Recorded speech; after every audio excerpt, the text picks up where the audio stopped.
Hey, my beautiful inspirations. I am here with a little tutorial, if you wish, on how I installed this wig here. If you would like to know more about how I got this look, make sure you stay tuned. Don't get lost. Don't change the channel. Just stay tuned. So here, guys, I am just straightening the hair. This is freshly washed hair. I washed it with a general shampoo, and then I used the silicone mix to let it sit in there for a little bit, and I'll make sure I put in a picture of that for you guys. But that's all I used to wash the hair, and it came out really good. It was a lot of, well, not a lot, but it was a little wavy in the hair, so I definitely wanted to go through with a flat iron and straighten it. And I did use a heat protector. You do see that here. It is the IC heat protector, and I think it was really great heat protectant. It straightened the hair very well. In addition to that, my flat iron is just a regular flat iron I got off Amazon for like $20. But what is very handy is the chasing chasing method that I'm doing. It's actually like a comb with a thing like a stick behind it, and it kind of just clamps together on the hair and allows me to do the chasing method like that. It's very, very easy, and I mean, it really comes in handy when you're flat ironing a lot of hair, or you're just trying to hurry up and get it straightened. You don't have time for the part by part piece.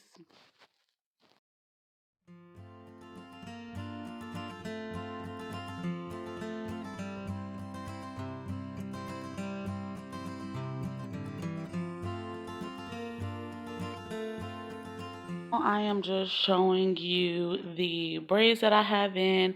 I'm actually going to do the stocking cap method, or some people call it like the ball cap method. I don't know, it's weird to call it the ball cap method, but I'm using the Got to Be Glued, and I'm just going to put some of that around my edges. I actually also put it on my actual hair because I want the hair cap to stick to the hair even after I cut it. And I know it's not a frontal, I'm just doing a closure, but I do want all of my hair to be kind of underneath the cap except for my edges there. So that's why I'm putting the Got to Be Glued on my actual hair so the cap can stick to it. Usually once you cut it, it starts sliding back, and I really don't like that. I like for it to stay and have a nice tight hold. I also use the freeze spray to add additional hold to it. You're going to see me here pressing down to make sure that it sticks to it. Now after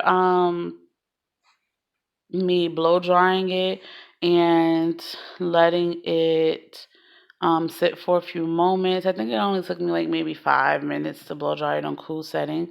I'm now cutting off the excess cap around the hairline.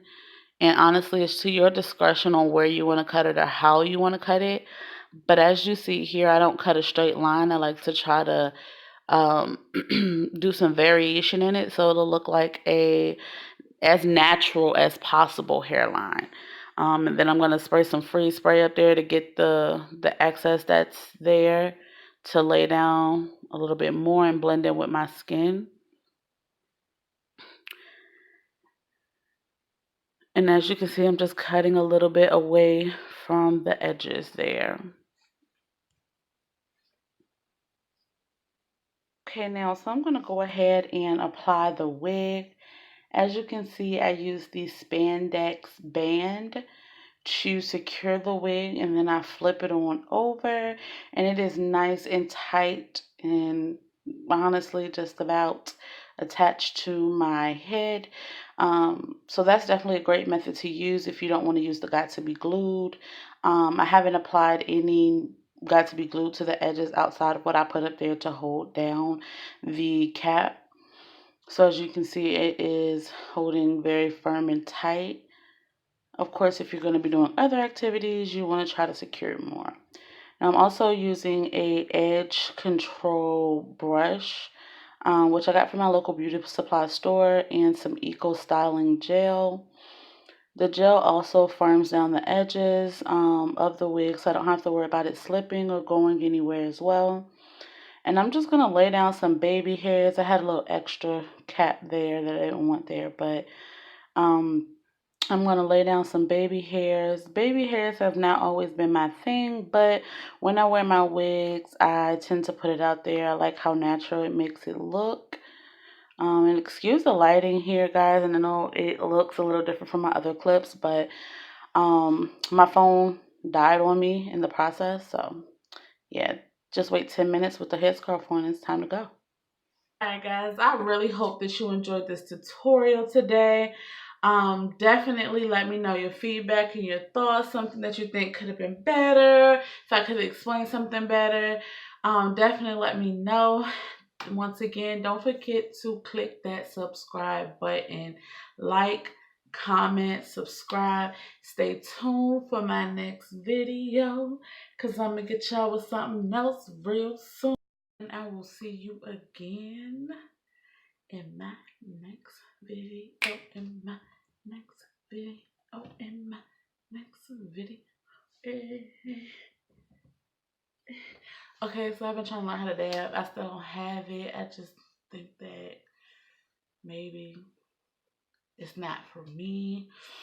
The little girls be telling me, my sister and the girl from church, she be like, that ain't, you shouldn't do that.